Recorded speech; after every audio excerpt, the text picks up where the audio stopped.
Bob Trev, é muito bom ter você aqui.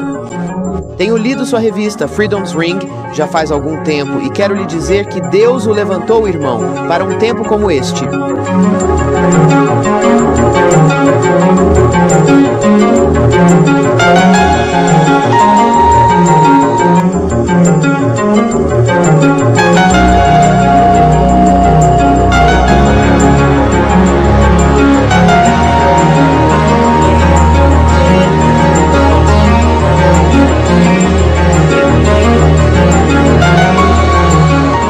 Eu sei que você tem muito a nos contar, e antes de começarmos, vamos pedir que o Espírito Santo de Deus esteja conosco, porque quero lhe dizer, pelo que já ouvi, você tem um conhecimento tremendo para compartilhar conosco. Então vamos pedir que o Espírito Santo de Deus esteja conosco agora mesmo. Você se ajoelha comigo? Querido Pai Celestial, eu oro para que o Senhor esteja com meu irmão Bob Trim. Querido Pai, eu te agradeço por tê-lo levantado para um tempo tão crítico como este na Igreja Adventista do Sétimo Dia. Toca os lábios dele com uma brasa viva daquele altar agora, querido Pai, enquanto ele nos traz a mensagem, as revelações que ele encontrou acontecendo não só no mundo, mas também na Igreja, e como isso conduz à profecia do tempo do fim.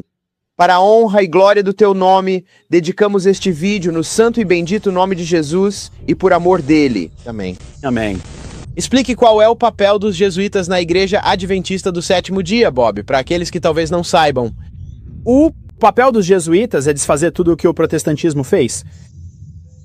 Inácio de Loyola surgiu por volta da época de... O que é isso? Explique exatamente o que Loyola... Inácio de Loyola. Inácio de Loyola. Isso mesmo. Ele é o chefe dos jesuítas, o fundador dos jesuítas, no mesmo século em que Lutero promovia a reforma. A Contra-Reforma foi liderada pela Ordem dos Jesuítas. Agora isso vai se relacionar, e acho que queremos analisar isso um pouco mais adiante, John, isso vai se relacionar com o misticismo que está sendo introduzido em nossas igrejas atualmente e com a real introdução dos exercícios espirituais dos jesuítas. Mas eu gostaria de abordar isso um pouco mais tarde, com mais profundidade. Então você vê... Não estamos lidando apenas com celebração, estamos lidando com programação neurolinguística.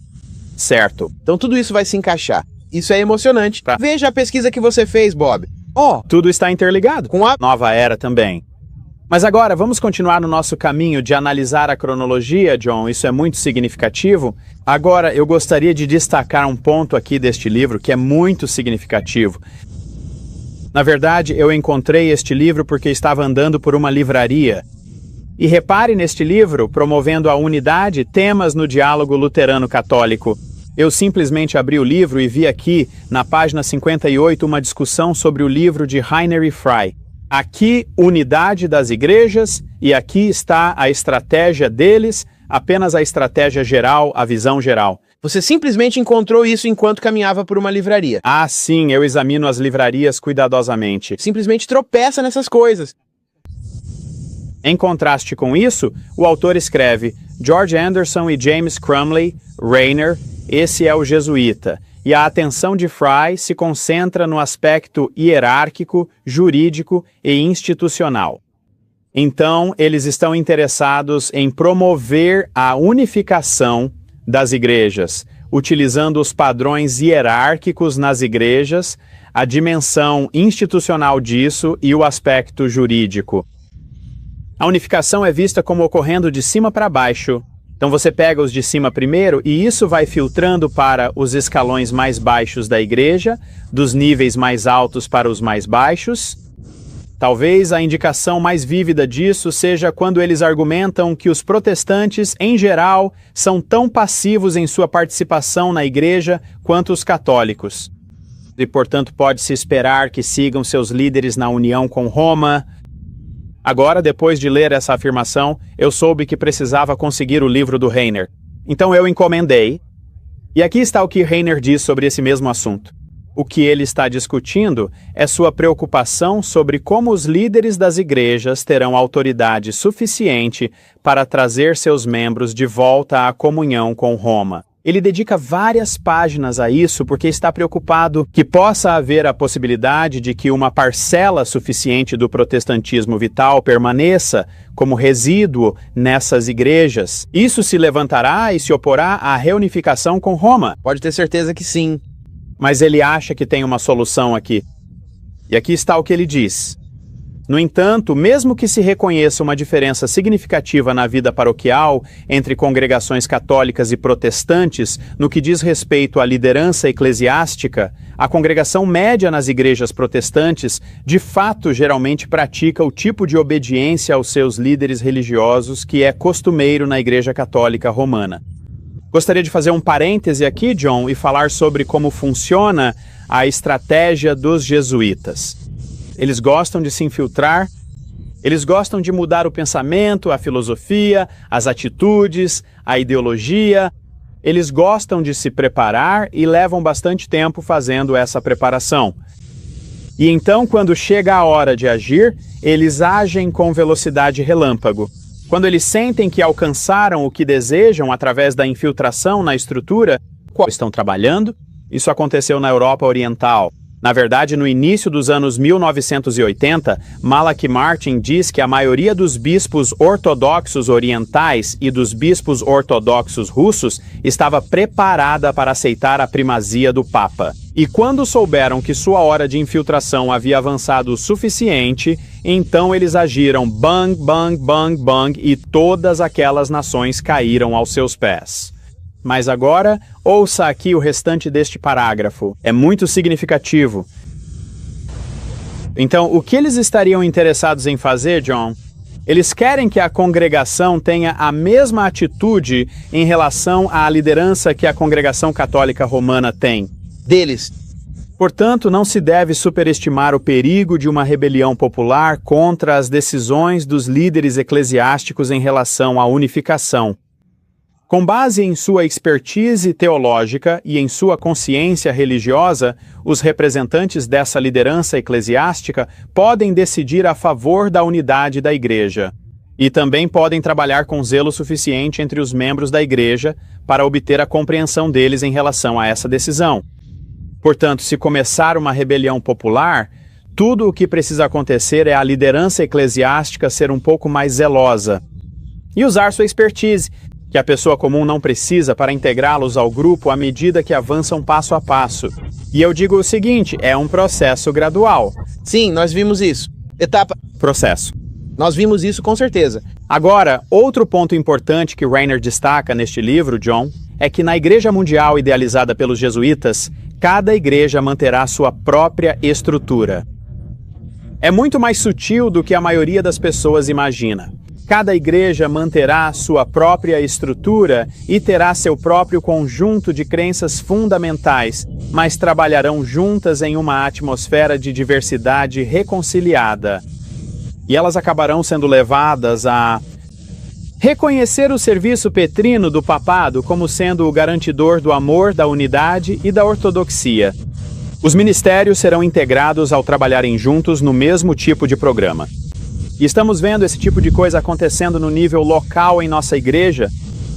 Bem, isso que você está nos mostrando é incrível e é algo bem pesado, sabe? Algo profundo. E o nosso pessoal provavelmente vai ter que assistir a esses vídeos mais de uma vez. Eu mesmo tenho que assisti-los várias e várias vezes.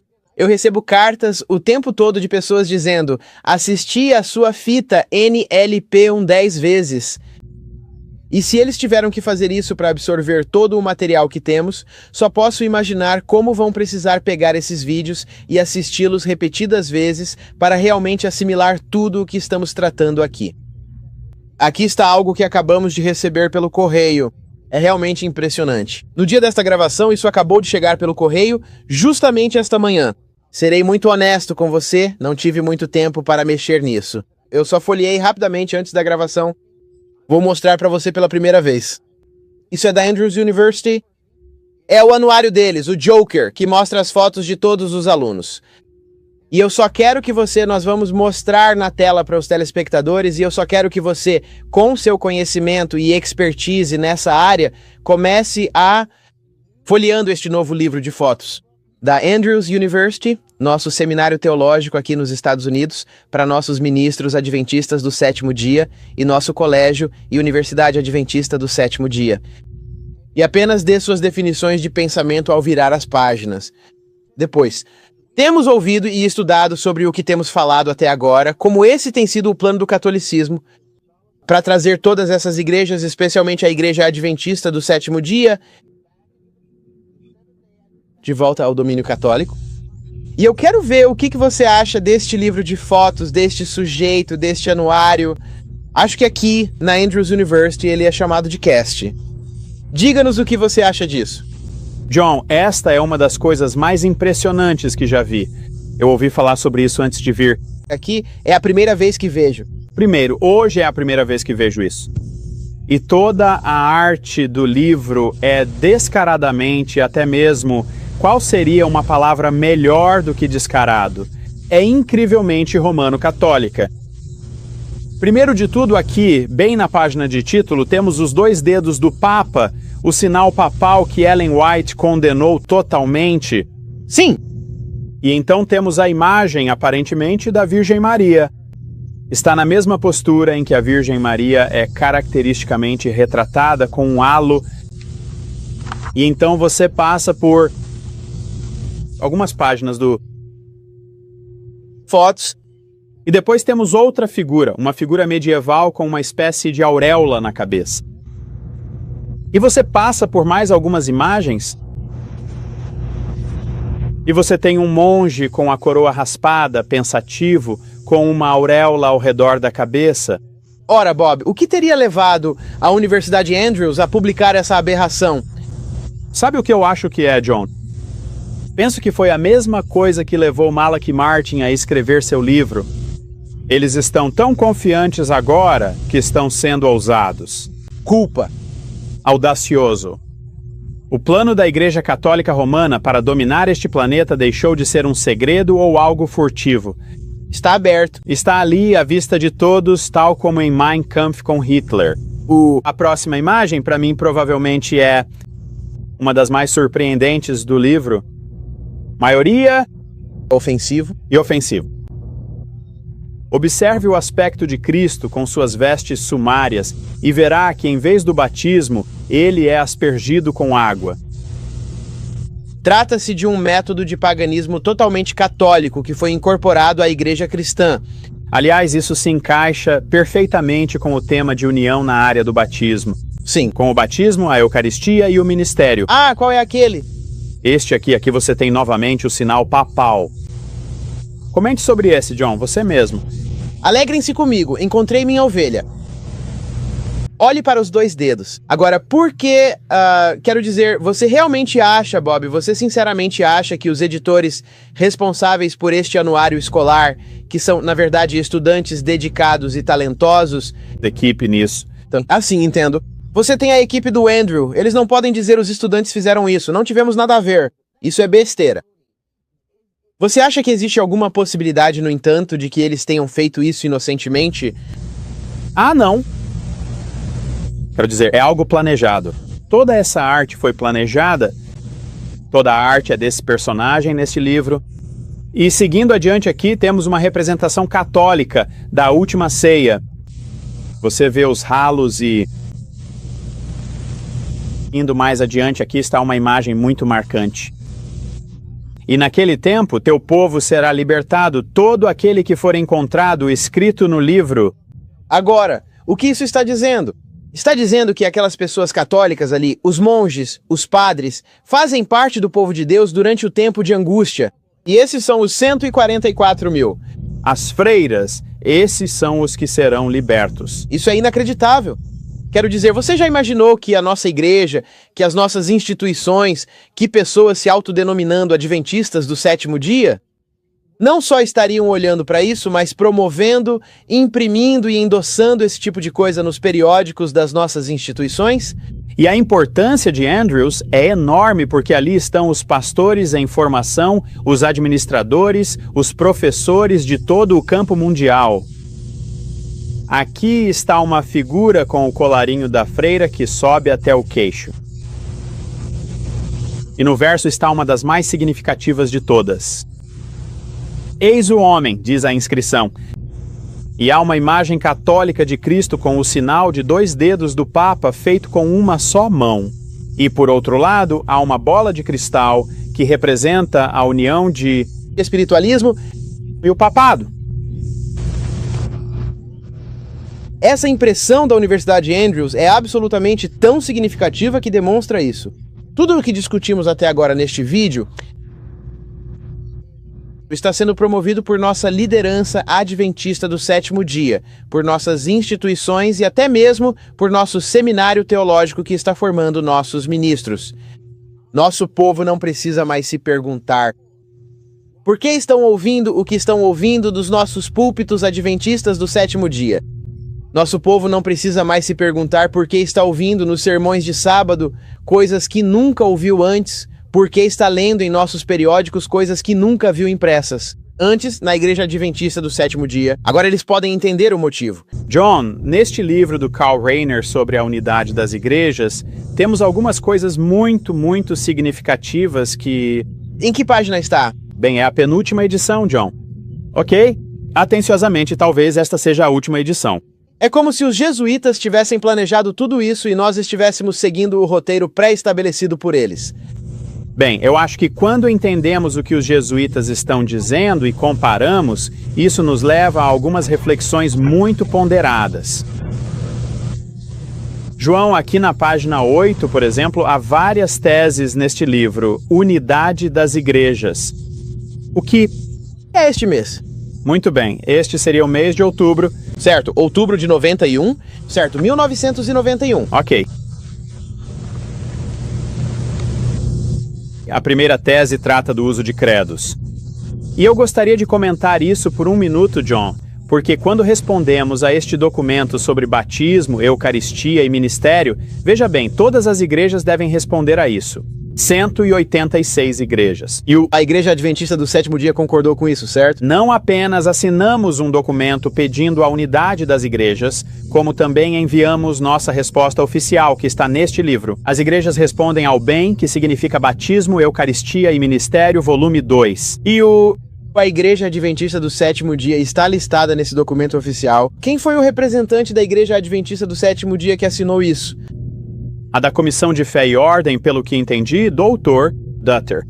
E não é incrível? Ele dá aulas no seminário teológico em Andrews, certo? Sim, claro. Isso já acontece há décadas. Absolutamente.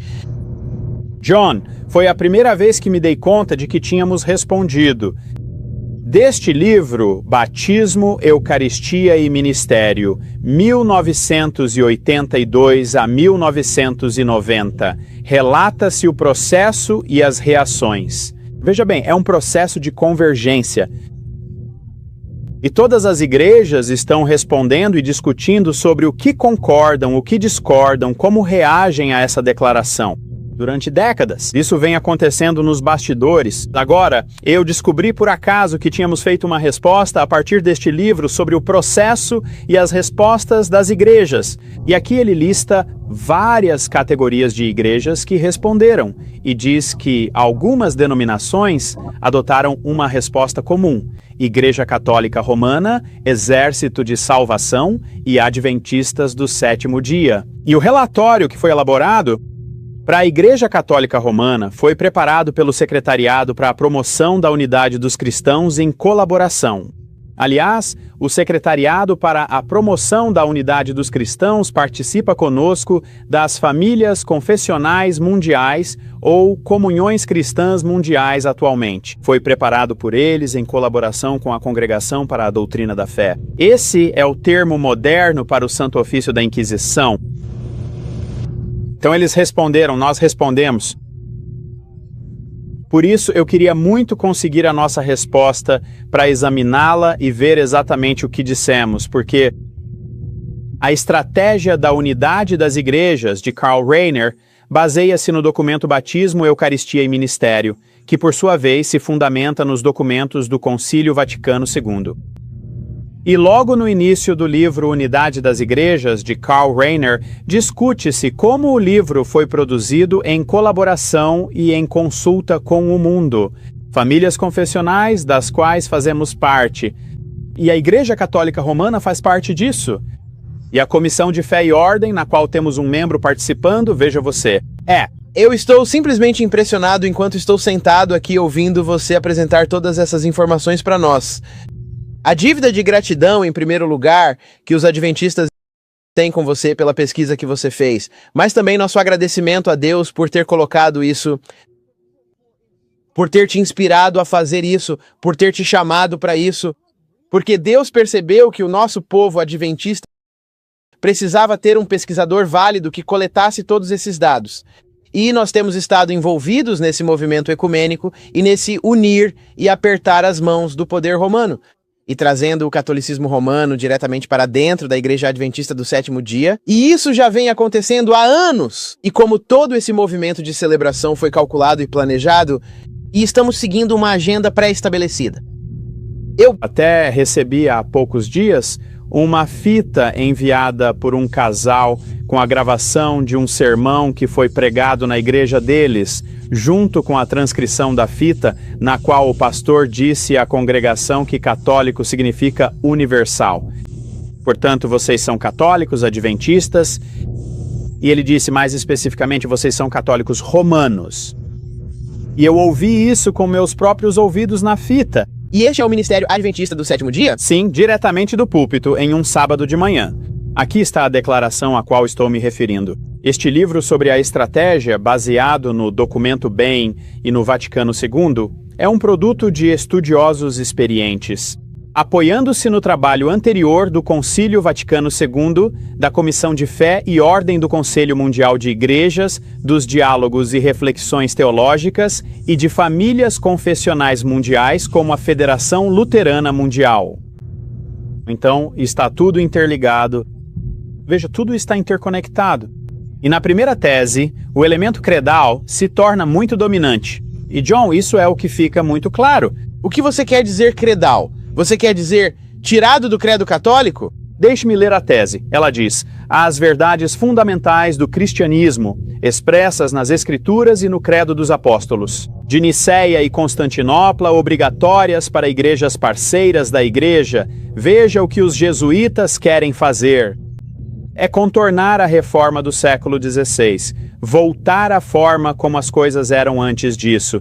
E está muito claro que Rainer considera, e os jesuítas consideram, a reforma protestante como uma rebelião que aconteceu, mas agora as igrejas estão deixando de lado sua rebelião, elas têm uma consciência ecumênica, todas estão voltando para a...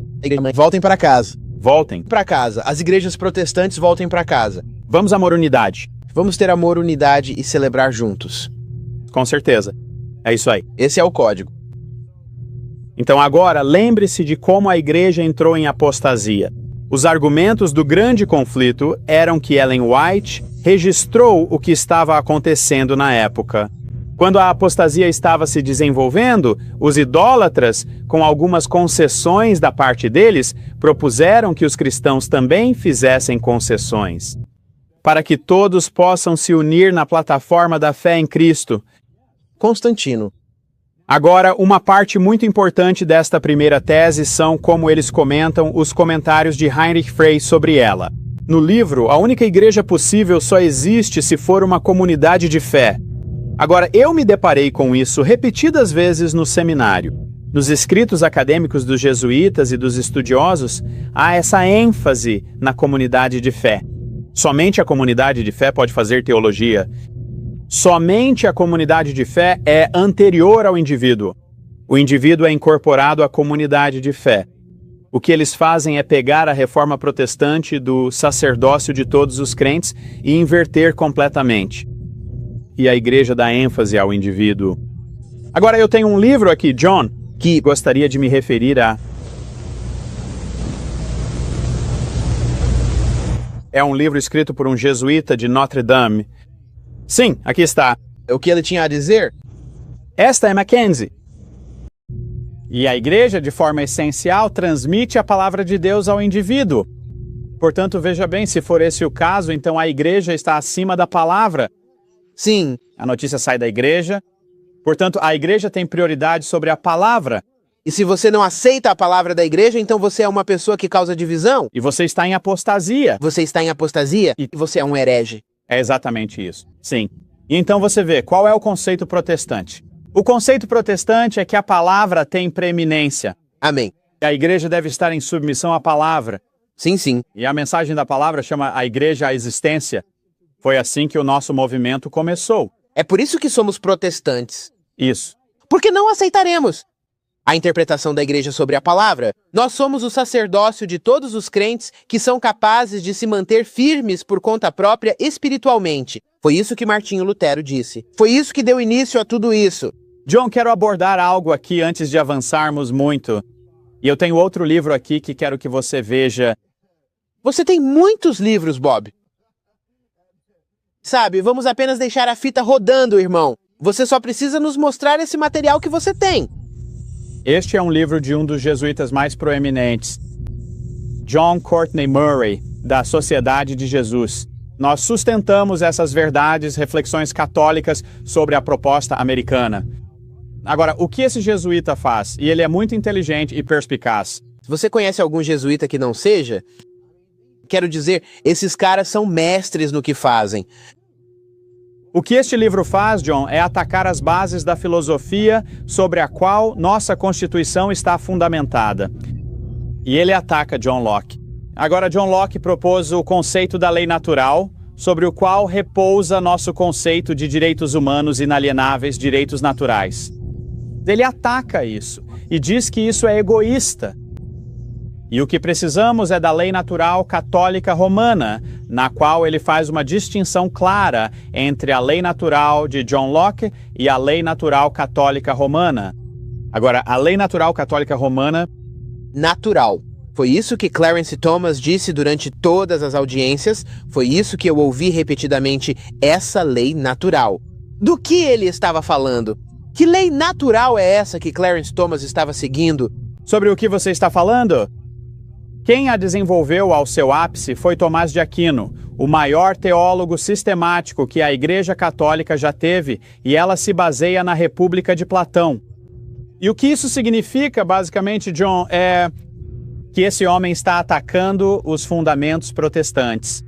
Veja, no pensamento protestante, a prioridade da consciência em submissão direta à palavra e a Jesus Cristo assume precedência. E o conceito do sacerdócio de todos os crentes era tão poderoso, e a experiência dos reformadores foi tão forte no movimento puritano, que o governo teve que se moldar a isso. As igrejas tiveram que se moldar a isso. Como Ellen White diz, os pais peregrinos que vieram para cá fundaram uma nação sem um rei e uma igreja sem um papa, porque a consciência individual era suprema.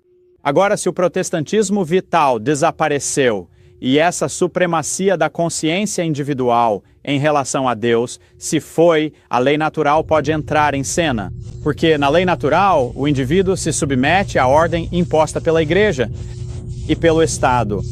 Então, essa lei natural, em que o nosso novo juiz da Suprema Corte, Clarence Thomas, acredita, tem uma orientação católica.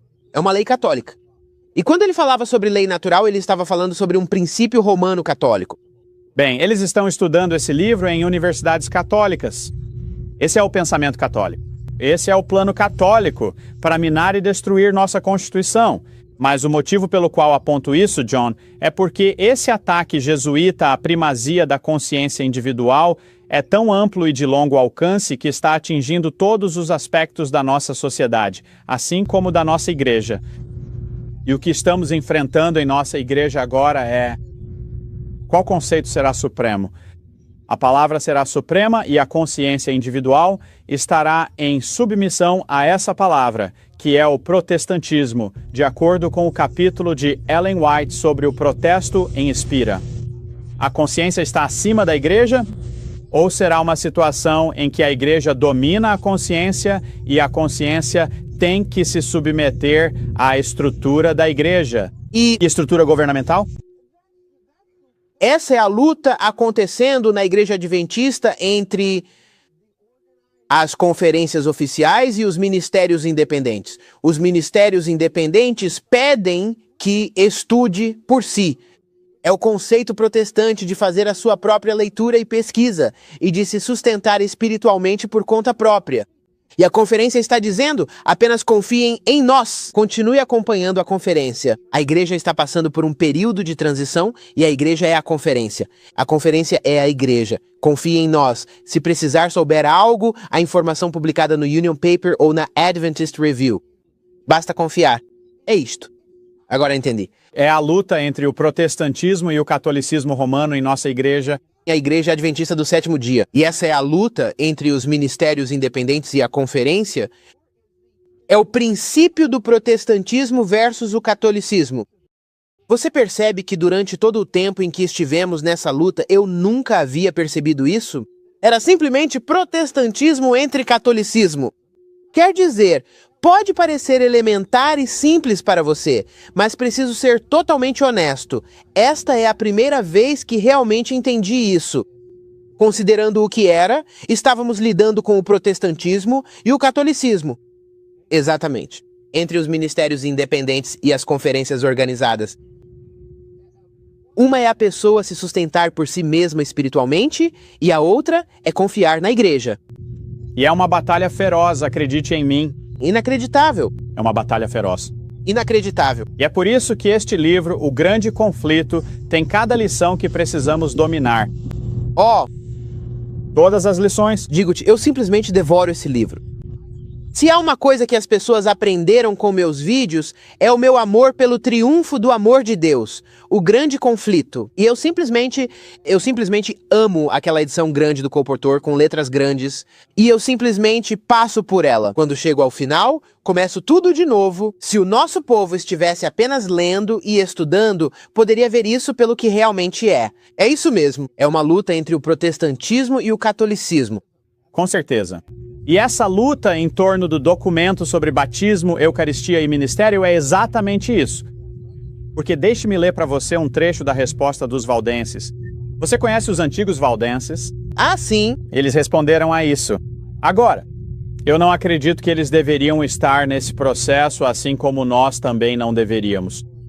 Mas eles se destacaram por rejeitarem a premissa básica do documento bem, enquanto nós fomos mencionados nos materiais publicados pela Comissão de Fé e Ordem neste livro. Fomos destacados como uma das igrejas mais afirmativas ao expressar nossa apreciação para a Igreja Católica Romana.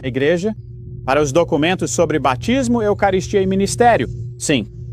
Nós, assim como a Igreja Católica Romana, fomos mencionados aqui pela nossa apreciação. É por isso que temos os católicos romanos vindo às nossas sessões da Conferência Geral em Indianápolis, discursando para o grupo e sendo recebidos. E por que estamos simplesmente mimando os católicos romanos, porque somos uma das igrejas protestantes que mais rapidamente estende as mãos ao poder romano?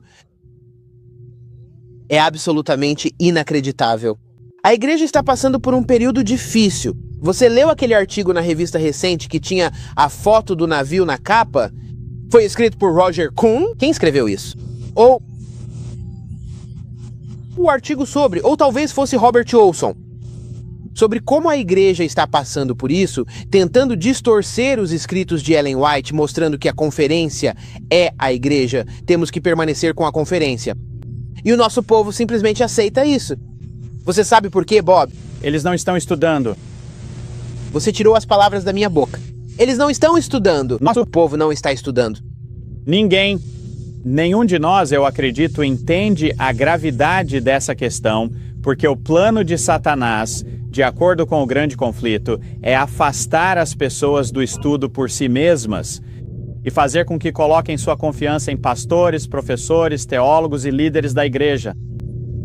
Cegos guiando cegos. Ela nos alertou, está lá. Mas os valdenses, o que eles disseram? Eles tinham a crítica mais forte de todas as igrejas. Entre esse grupo de comentários críticos, os mais fortes vêm das igrejas valdense e metodista na Itália. O sínodo deles aponta, junto com diferenciações e observações afirmativas, que o bem, cito, indica uma convergência em uma direção sacramental e clerical. É disso que estamos falando. O que é o oposto da direção para a qual o Evangelho chama a igreja em seu testemunho no mundo. E que, cito, este documento ecumênico centraliza a fé, a comunhão e o testemunho cristão, não em Deus e no Evangelho, mas sim na Igreja como uma estrutura sagrada que possui e oferece garantias das atividades do Espírito através de um grupo dotado de poderes sacerdotais, mediadores e representando o divino. E essa é exatamente a luta em que estamos agora. Você continua se referindo a este volume bem. Ok, este é o volume 6. Isso inclui a resposta da Igreja Católica. Agora isso tem a resposta dos adventistas. Isto. Certo, agora, o quê? Acabei de notar que eles têm essas 3 linhas onduladas. Quem são esses? Acha que essas 3 linhas onduladas nas imagens têm algum significado? As respostas. As respostas das igrejas ao documento. Das igrejas ao Vaticano II? Em essência, o documento sobre batismo, eucaristia e ministério com base nisso, impresso pelo Conselho Mundial de Igrejas. É impresso pelo Conselho Mundial de Igrejas. Você acha algum significado nessas 3 linhas onduladas em esses documentos? O que você vê nisso, John? Eu vejo algo que se parece muito com o nosso novo folheto de arrecadação. É mesmo? Há 3 linhas onduladas quase em toda a arte em cada página do novo folheto de arrecadação que será usado na campanha de arrecadação deste ano. Existem 3 linhas onduladas. E então chega ao final, onde se transforma em uma única linha ondulada. Agora, você consegue ver alguma coisa nessas 3 linhas onduladas de apóstata, protestantismo, catolicismo e espiritualismo? Bem, sei que a Babilônia tem 3 partes. E então, no final, tudo se resume em uma única linha, onde são reunidos os 3 elementos. 3 espíritos imundos, semelhantes a rãs, que se juntam num só no final do folheto. É surpreendente. E vejo essas mesmas 3 linhas onduladas em todas essas coisas. Essa informação é do Conselho Mundial de Igrejas. Eu vejo isso aqui. Isso está até mesmo no documento bem. É a primeira vez que você percebe isso? Isso. Eu não percebi. Isso Não. me chamou a atenção sobre as 3 linhas em cada um deles. Você já viu o nosso folheto de arrecadação? Não. Eu Não vi. Ah, você não viu. Então estou te contando isso pela primeira vez. É isso mesmo. Estamos ambos aprendendo hoje. Estou percebendo que em todos esses livros você tem essas 3 linhas onduladas em todos eles. E estas são exatamente as 3 linhas onduladas que estão no novo folheto de arrecadação dos adventistas do 7º dia. E elas representam apostasia, protestantismo, catolicismo e espiritismo. E todos eles estão se unindo. Sabe, isso é realmente incrível, Bob. John, você sabe, o que nos levou a tudo isso foi o fato de que, enquanto eu passava rapidamente pela resposta adventista do 7º dia aqui, sublinhei e fiz anotações onde nos referimos às crenças fundamentais. Porque a primeira parte, a própria primeira tese da estratégia para unir todas as igrejas, a estratégia jesuíta, é essa questão de um credo na comunidade de fé. Aliás, houve um editorial recente na Review que apoiou fortemente esse conceito de comunidade de fé e se opôs à ideia de que alguém pudesse desenvolver teologia de forma isolada, como Noé, Elias ou Moisés, sabe, ou algo parecido, de qualquer forma. As crenças fundamentais são mencionadas repetidamente. Não há uma única citação direta da Bíblia ou do espírito da profecia em nossa resposta. A única que nos focamos é o nosso credo. Crença? Adotamos algum credo, Bob? Bem, de facto, absolutamente. Absolutamente. E isso está nos editoriais das resenhas. Nós temos Estabelecido um credo e isso se tornou o nosso documento de fé. Mas o que é tão significativo nisso, John, é que os jesuítas gostam que uma igreja adote um credo, porque assim eles podem manipular esse credo. E o credo pode mudar e evoluir para reunir todas as igrejas novamente. O nosso credo muda. O nosso manual da igreja muda? Pode apostar que sim. De acordo com os caprichos dos irmãos da conferência, eles mudam. Eu vou dizer que eles fizeram uma análise bastante rigorosa em comparação com as nossas crenças fundamentais e até comentaram aqui que o documento bem é católico demais em sua intenção. Mas eu enfatizaria que sempre há um desenvolvimento em etapas nesse processo. E veja, esse fato crucial para mim é que agora está baseado em um credo. Nossa resposta a isso. Primeiramente, não deveríamos estar nesse clima, no processo do ecumenismo de forma alguma. Em segundo lugar, o fato de que agora estamos fundamentando nosso argumento em um credo que está mudando constantemente. Bem, Em primeiro lugar, John, o assunto dos rumores é interessante. Na Inquisição, os rumores populares eram usados como base para prender pessoas e arrastá-las para dentro da Inquisição. O uso de boatos e propaganda foi empregado contra Martinho Lutero. E eu gostaria de compartilhar com vocês um trecho da História da Reforma escrita por Daubigny. Ellen White adorava esse livro. Sim, ela e James liam por horas todos os sábados à tarde. Então eles usaram essas mesmas táticas contra Martinho Lutero. Bem, isso me faz sentir melhor. Bem, aqui está a situação, sabe? O estilo se encaixa. Apresentou Lutero a Cristo. Certo, ele foi quem o trouxe para... Mas agora, à medida que a pressão aumentava sobre Martinho Lutero, algo aconteceu com Staupitz. Alguns de seus amigos pareciam inclinados a recuar. Staupitz, a quem ele designava como seu pai, parecia abalado. O Papa o havia acusado e Staupitz havia declarado sua disposição de se submeter à decisão de sua santidade. Temo, escreveu Lutero para ele, que ao aceitar o Papa como juiz, você pareça me rejeitar e também as doutrinas que tenho defendido.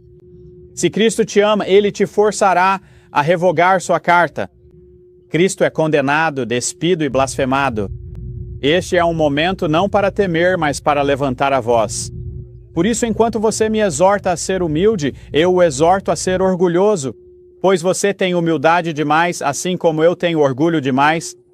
O mundo pode me chamar de orgulhoso, ganancioso, adúltero, assassino, antipapa, alguém culpado de todo tipo de crime. Recaiu sobre ele? Tudo veio ele, eles o acusaram. O que importa?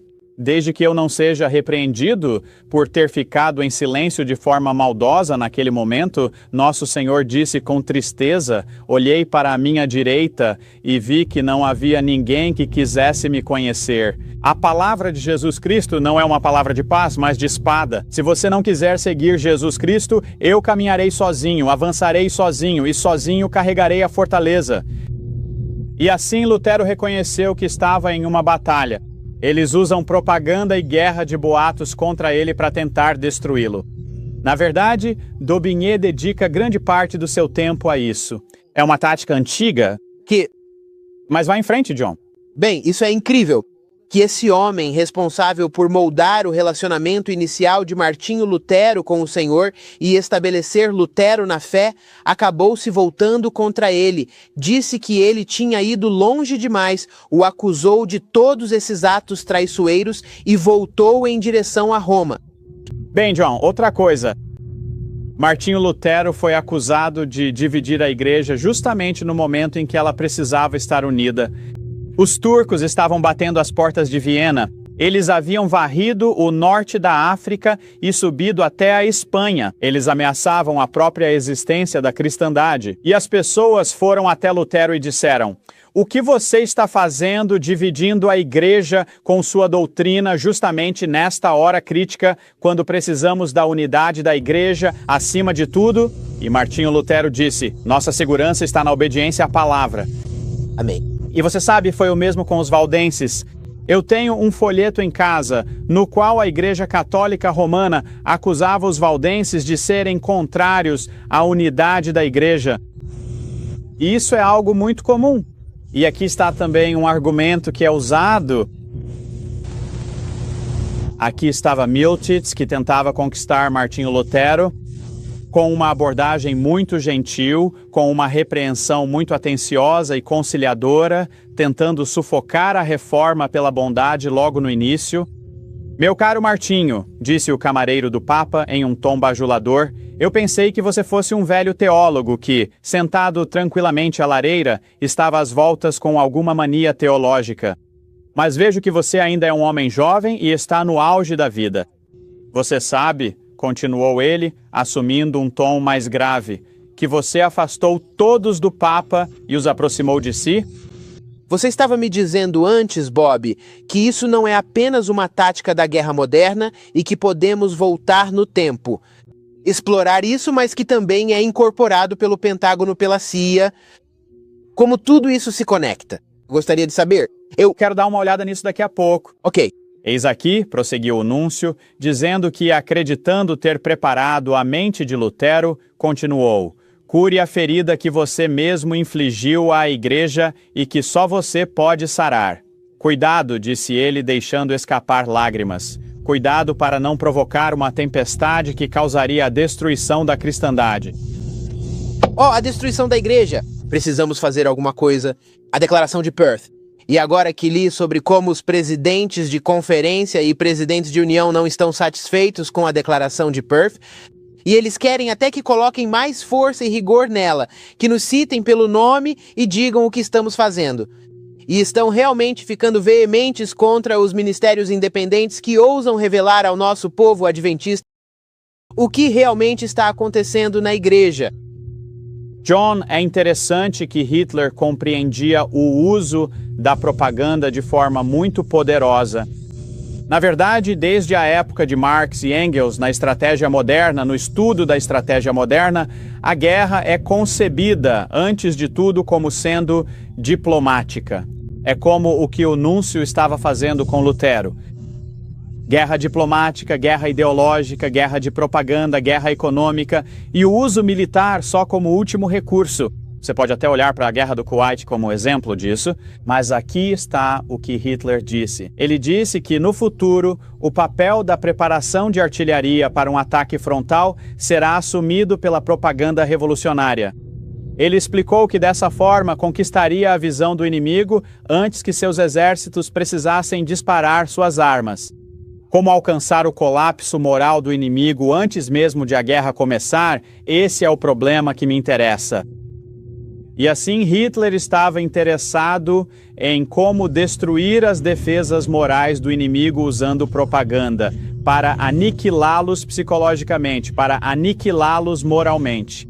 E aqui temos publicado no Freedom's Ring, em nossa última edição, de novembro-dezembro, um esboço de curso do Pentágono que foi usado para treinar oficiais militares latino-americanos sobre a utilização e contenção de boatos, como usar boatos para destruir o inimigo.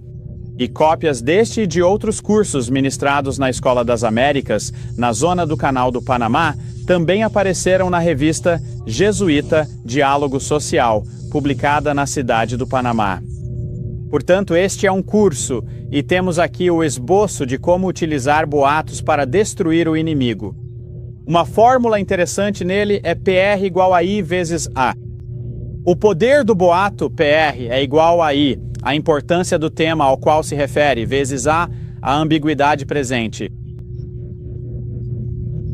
Portanto, o objetivo do curso é ensinar a dinâmica do procedimento para disseminar boatos. Agora estamos vendo um tremendo bombardeio de artilharia.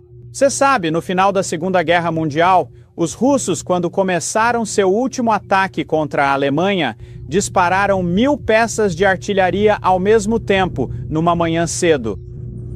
E agora estamos em um tremendo bombardeio de artilharia de propaganda. Isso não vai parar agora. Vai continuar. Vai aumentar até que o povo de Deus se torne objeto de execracal universal. Isso mesmo. Temos que calcular o custo, como Jesus disse. Calcule o custo e veja se você está preparado. E quero dizer a você, essa declaração de Perth é o primeiro grande salva de bombardeio da liderança denominacional contra os ministérios independentes.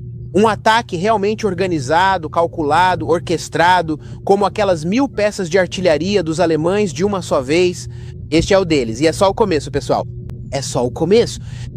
Eles estão começando a perseguição intensa aos ministérios independentes. Porque ousamos acordar os santos adormecidos na Igreja de Deus e mostrar a eles as coisas que vêm acontecendo há anos, bem debaixo do nosso nariz. E ninguém sabia disso. E louvado seja Deus por Ele ter levantado homens como você para fazer a pesquisa e revelar ao povo de Deus o que está acontecendo. E eu quero te dizer, quando o nosso povo vir essa pesquisa que você fez, Irmão Bob, eles têm que fazer uma de duas escolhas, ou o protestantismo ou o catolicismo. É nisso que tudo se resume. Ou você aceita o protestantismo ou aceita o catolicismo. É isso. É isso. E o protestantismo, em última análise, se resume às mensagens dos três anjos? Absolutamente. Em verdade. Como se sabe, um dos métodos de disseminação, segundo este curso, é a utilização de agentes. E diz que os rumores surgiram dentro do grupo a partir de amigos na região afetada. E eles o criarão por meio de perguntas que insinuam suas respostas. E eles incentivarão os simpatizantes a disseminar histórias e a distorcê-las. E em um estado de confiança amigável, eles espalharão os boatos. Confiança amigável. Isso tem algo a ver com PNL? Conquistar a pessoa para o seu lado? Acompanhamento? Espelhamento? Visualização? Você sabe todas essas diferentes técnicas ensinadas na PNL, como conquistar uma pessoa para o seu lado, entrar na mente dela e fazer com que ela pense do seu jeito e chegar a... Tudo se encaixa, John. Tudo se encaixa. E o que o diabo quer alcançar é, com um golpe fulminante, cortar pela raiz a tentativa de um reavivamento da piedade primitiva. Exatamente o que Satanás faz. É isso que Satanás está tentando fazer. Esse é o propósito do movimento Celebration. O propósito do movimento carismático, do falso reavivamento, do movimento carismático católico. Tantas coisas estão vindo à minha consciência enquanto converso com você. Isso pode parecer elementar e eu fico meio receoso de dizer, mas este é o... E acho que eu sempre soube disso. Mas talvez esta seja a primeira vez que eu junto tudo e verbalizo. Perceber isso. O movimento Celebration nega totalmente a mensagem dos três anjos. E o movimento Celebration foi organizado e formulado para contrariar a pregação da mensagem dos três anjos. Exatamente. E John, a tese número 2 da estratégia jesuíta é que nada pode ser rejeitado de forma decisiva e confessional em uma igreja parceira, se isso for dogma vinculativo em outra igreja parceira. Você entende isso? Isso significa que qualquer coisa que a Igreja Católica Romana defenda não pode ser rejeitada de forma decisiva na Igreja Mundial por outro grupo ou entidade. Você não pode condenar a guarda do domingo, entende? A Eucaristia, nada disso. Tudo isso faz parte da estratégia para a futura Igreja Mundial. Bob, isso está começando a me ocorrer agora.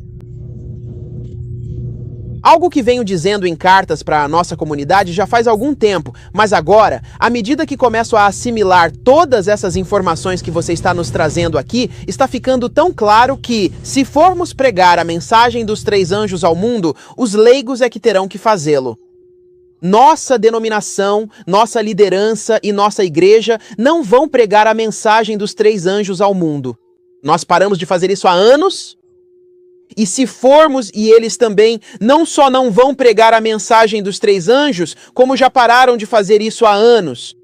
Mas mesmo que não vamos pregar, eles agora formularam uma estratégia para esmagar a pregação da mensagem dos três anjos e para anulá-la. Não apenas eles não estão pregando, mas agora trouxeram a celebração que atinge diretamente o cerne e elimina a pregação da mensagem dos três anjos. Então, além de não quererem pregar, eles também não querem que nós, os leigos, preguemos.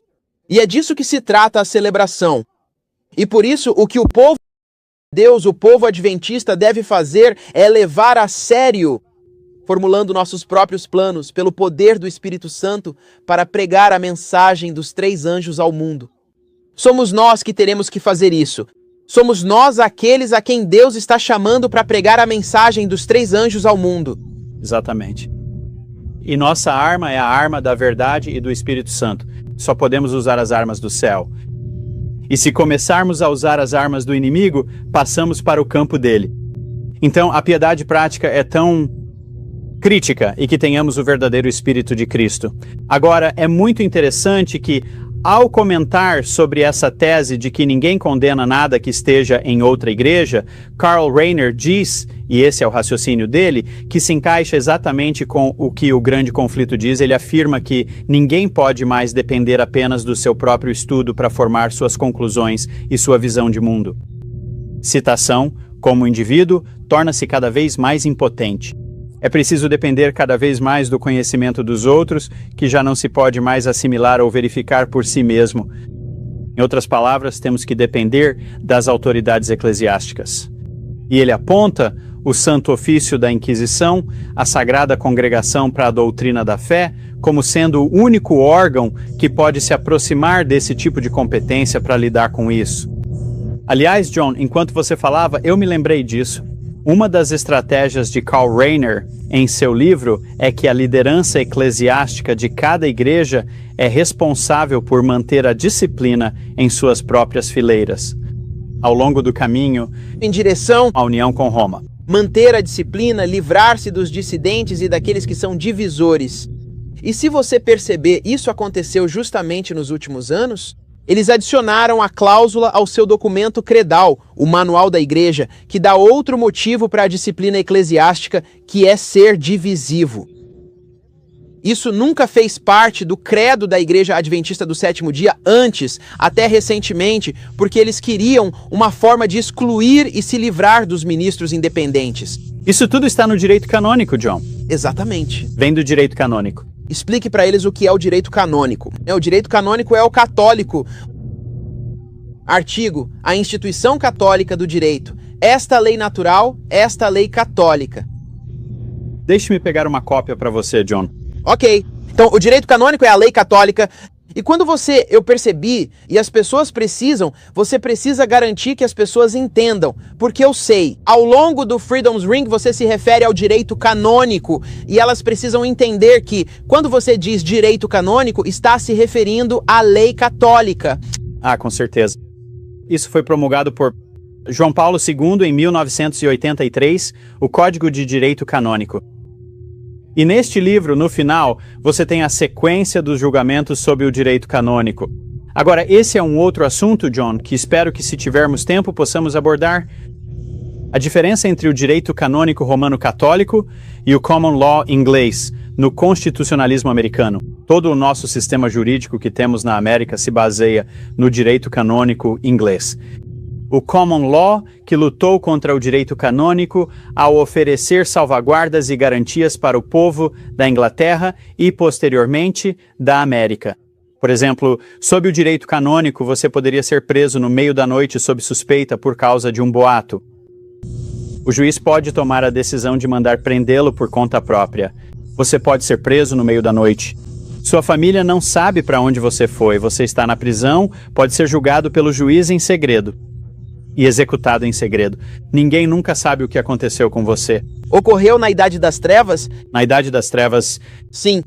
ora, segundo o direito consuetudinário inglês, em primeiro lugar, se alguém vier e o levar embora no meio da noite, sua esposa pode obter um mandado de habeas corpus para exigir que o carcereiro mostre o motivo pelo qual você está na prisão.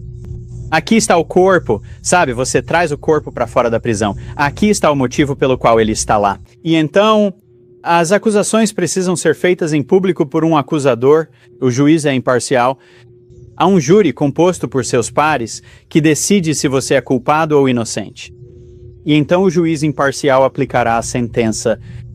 E em toda a nossa Declaração de Direitos existe a defesa contra o direito canônico católico romano. Agora, é por isso que, com a nova Suprema Corte, que foi colocada nessa posição por meio da questão do aborto, e isso já é um outro assunto, John, ficaríamos aqui por dias. O novo judiciário e os novos aspectos executivos e legislativos do nosso governo estão todos tendenciosos. Agora, numa direção em que estamos voltando no tempo e caminhando de volta para o direito canônico, até mesmo em decisões como Arizona v. Fulminati, os juízes dissidentes disseram: agora, neste caso, nos afastamos do nosso sistema jurídico acusatório e aceitamos o sistema inquisitorial. Porque agora confissões forçadas podem ser aceitas em tribunal. Bem, John, voltando um pouco a algumas das perguntas anteriores, o direito canônico declara no cânon 1311: a Igreja tem o direito inato e próprio de coagir ou forçar membros ofensores dos fiéis cristãos por meio de sanções penais. E o cânon 13.12, número 2, diz que a lei pode estabelecer outras penas expiatórias, que privam um crente de algum bem espiritual ou temporal e são consistentes com o fim sobrenatural da igreja. Então, o cânon 1331, número 1, diz que uma pessoa excomungada está proibida, primeiro, de ter qualquer participação ministerial na celebração do sacrifício eucarístico, ou em quaisquer outras cerimônias de culto público. Número 3, de exercer quaisquer cargos, ministérios ou funções eclesiásticas, ou de praticar atos de governo. E então, número 4, ele não pode adquirir validamente uma dignidade, cargo ou outra função na igreja. Depois, na área de controle de receitas, número 5, ele não pode apropriar-se das receitas de qualquer dignidade. Você percebeu que receita é um grande problema? Isso é o mais importante. Aquele livreto sobre o dízimo estava na recente edição da Adventist Review. Qualquer dignidade, cargo, função ou pensão na igreja. Cânon 1333, número 4, uma suspensão proibindo alguém de coletar receitas, estipêndios, pensões ou qualquer outra coisa do tipo. E então há punições para quem viola a unidade, veja. Ofensas contra a religião e a unidade da igreja. Cânon 1364, número 1, com a devida consideração ao cânon 194, número 1. Número 2, um apóstata da fé, um herege ou um cismático incorre em excomunhão automática. Então veja, se você é um herege ou cismático, incorre em excomunhão automática. Número 2, se houver contumácia prolongada, ou seja, falta de submissão, ou se a gravidade do escândalo justificar, outras penalidades podem ser acrescentadas, incluindo a demissão do estado clerical. Cânon 1369, pessoa que utiliza exibição ou discurso público, escritos publicados ou outros meios de comunicação social, blasfemar, prejudicar gravemente a moral, expressar ofensas contra a religião ou a igreja, ou incitar ódio ou desprezo contra a religião ou a igreja, deve ser punido com uma pena justa. Ora, é interessante que os primeiros cristãos eram chamados de inimigos da raça humana. Tácito registra isso para nós em seus anais. Como o motivo pelo qual as pessoas foram queimadas, na época de Nero, isso se devia ao fato de a população os considerar como pessoas que odiavam a raça humana.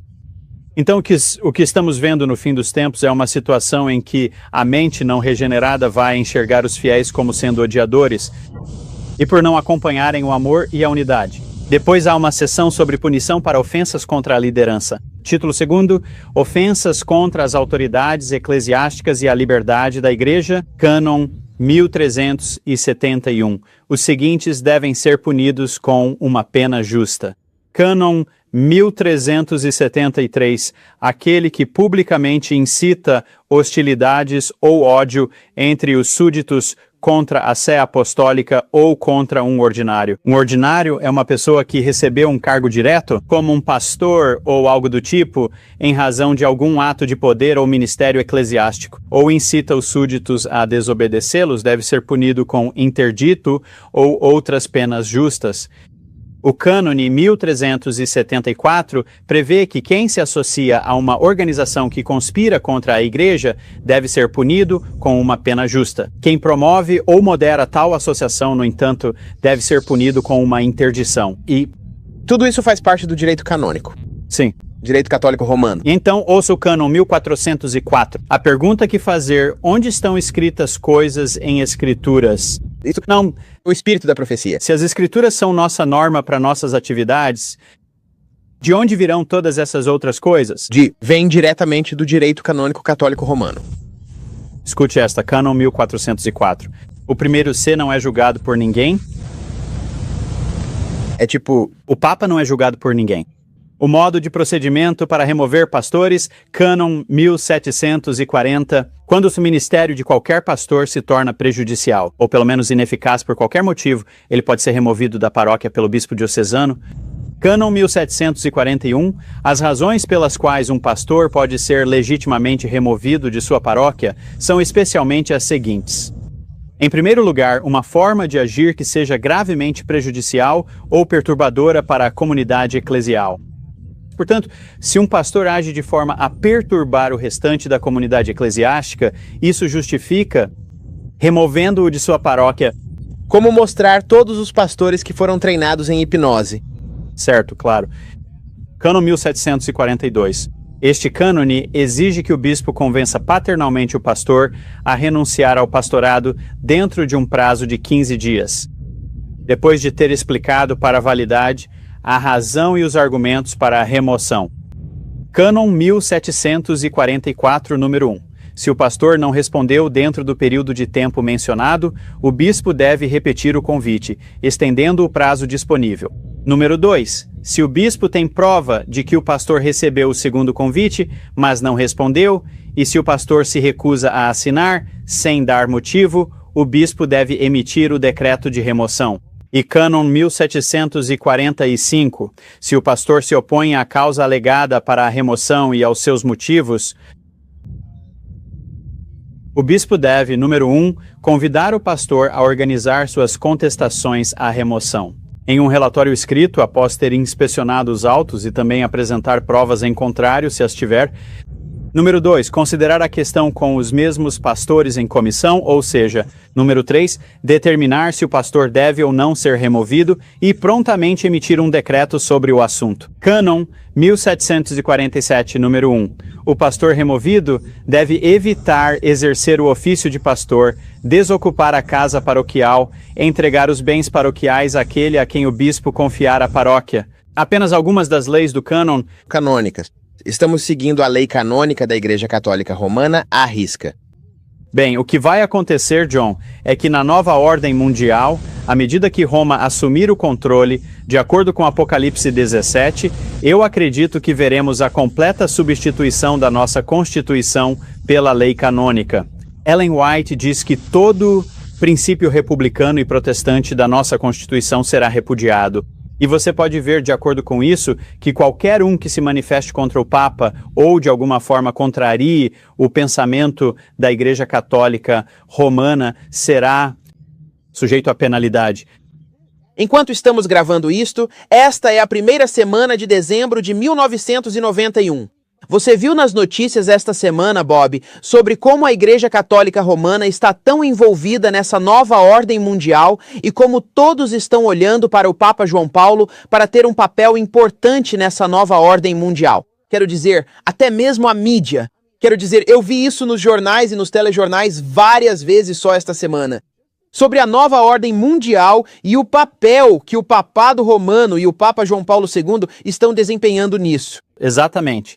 Quero dizer, todas as peças do quebra-cabeça estão se encaixando. Até mesmo, John, o Tratado de Genocídio, por exemplo, e em nossa Constituição, sob o artigo 6, número 2, qualquer tratado que fizermos se torna a lei suprema do país. E isso é projetado para atingir qualquer um que promova ódio contra uma classe, religião ou grupo de pessoas, mas o ódio está nos olhos de quem vê. E assim como a antiga população romana chamava os cristãos de inimigos da raça humana, então o chamado mundo cristão, que na verdade é uma apostasia, no final vai considerar os verdadeiros fiéis como sendo inimigos da raça humana e eles se tornarão sujeitos a essas leis. Mas veja, isso tudo remete a... Quero dizer, não consigo deixar de pensar em Elias quando o rei Acabe disse: "Tu, perturbador de Israel." Quero dizer, você sabe, aqueles que ousaram se manifestar contra a apostasia da liderança sempre foram acusados de serem os causadores de todos os problemas e de serem inimigos da unidade, inimigos da paz e inimigos da raça humana. E todos os problemas foram atribuídos a eles porque ousaram se manifestar contra a apostasia. Quero dizer, isso acontece há milhares de anos. Isso vai acontecer em uma escala massiva. E nós estamos em... Mas o nosso povo está pronto, Bob? Nosso povo adventista está pronto para essas coisas que estão acontecendo? Não pronto, John, poder, Senhor. Os fracos podem virar como eles são. Eu temo pelo nosso povo. Eu temo pelo nosso povo. Nosso povo está ligando, sabe? Nós temos 6 linhas de atendimento nacionais que antes funcionavam apenas nos Estados Unidos. Bem, agora temos o 1-800-H Slove, que funciona em todo o Canadá, sabe? Quase toda a América do Norte agora. 1-800-H Slove. E o nosso povo adventista está ligando de toda para a América do Norte, Alasca e Havaí, Canadá, todas as províncias e até de Porto Rico e das Ilhas Virgens e nos ligando, e nossa equipe está só no telefone. Quero dizer, sabe, só ontem nossa telefonista estava absolutamente exausta quando deu 5 horas. Ela estava simplesmente exausta. Que Deus a abençoe. Linda disse, Pastor John, todas as 6 linhas acenderam o dia todo. Você. Sabe, parece que é quase tudo o que fazemos. E o nosso povo adventista está ligando e simplesmente implorando por ajuda. E contando as coisas que o pastor deles disse, coisas que o pastor está colocando no quadro de avisos sobre nós. A tremenda calúnia e boato que está sendo propagada da conferência para os pastores e dos pastores para os membros da igreja sobre nós. E parece que o nosso povo não consegue resistir ao ataque que está sendo feito contra eles pela liderança. E eu estou com medo, Bob, estou com medo pelo nosso povo adventista. Eu realmente não acredito que eles ou qualquer um de nós estejam preparados para esse tremendo ataque católico que está vindo até nós através da nossa liderança. Com certeza. Você sabe, Alvin Toffler, o renomado pensador social que escreveu o livro Power Shift, diz nele, e eu acho que é uma palavra de sabedoria, que vemos todos esses fragmentos de informação que aparecem, pequenos pedaços disso e daquilo, e é demais tentar lidar com cada fragmento. Mas se pudermos olhar para o quadro estrategicamente, e é isso que queremos fazer aqui hoje, qual é a estratégia? Qual é a estratégia de Deus para o fim dos tempos? Qual é a estratégia da Babilônia? E o que estamos fazendo é analisar as fontes da Babilônia para ver qual é a estratégia deles. E se estiver exatamente de acordo com o que Deus nos disse, a estratégia seria essa. E quando conseguirmos lidar com isso, conseguiremos enfrentar isso muito melhor. Quando enxergamos o panorama geral, a estratégia e como todas essas peças se encaixam. E é com isso que estamos lidando. Estamos nos últimos dias, John. Estamos em Apocalipse 12:17 neste momento.